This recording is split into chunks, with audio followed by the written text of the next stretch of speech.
సత్యవతి అయితే చెంచలమ్మ చేతిలో చెయ్యి వేసి, "ఈ చంటి నీ కొడుకమ్మ. చంటి వీళ్ళే నీ తల్లిదండ్రులు. ఆళ్ళు విజయమ్మ వాళ్ళు కాదు.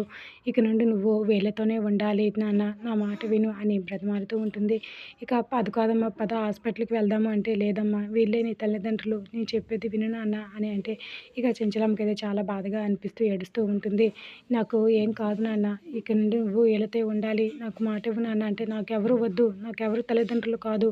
నాకెవరు అమ్మ కాదు" అని గట్టిగా అరుస్తూ ఉంటాడు చంటి. ఒక్కసారిగా కేశవ, ఈ చెంచలమ్మ వాళ్ళు షాక్ అవుతూ ఉంటారు. "నాకెవరు వద్దు. నాకు ఏ తల్లి కూడా వద్దు. నువ్వుంటే నాకు చాలమ్మా. నువ్వు బతుకుంటే నాకు చాలు. నువ్వే నా తల్లివి. నువ్వే నా కన్నతల్లివి" అని చంటి ఏడుస్తూ చెప్తూ ఉంటాడు.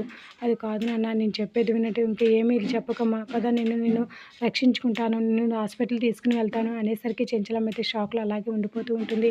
కేశవ సహాయంతో ఇక చంటి అయితే సత్యవతిని అలా హాస్పిటల్‌కి తీసుకుని వెళ్తే చాలా సీరియస్‌గా అక్కడే వెనక్కి ఉండిపోతుంది. చెంచలమ్మ కాస్త దూరం చంటి అయితే సత్యవతిని తీసుకుని వెళ్తూ ఉండగా సడెన్‌గా తన ఊపిరైతే ఆగిపోతూ ఉంటుంది. ఇక ఒక్కసారిగా చెంచలమ్మ ప్రాణాలు విడిచిపెట్టేసరికి ఇక చంటి అయితే "అమ్మా" అని గట్టిగా అరుస్తూ ఉంటాడు. ఇక సత్యవతి మరి ఇక లోకంలో లేదని తెలిసిన సింధూరాజ చంటి అయితే బాగా బాధపడుతూ ఉంటే, ఇక ఒక్కసారిగా చెంచలమ్మకైతే చాలా ఆవేశం, కోపం వస్తూ ఉంటుంది. తర్వాత ఏం జరగనుందో వచ్చే ఎపిసోడ్ మిస్ కాకండి. ఈరోజు episode like the video. Thanks for listening.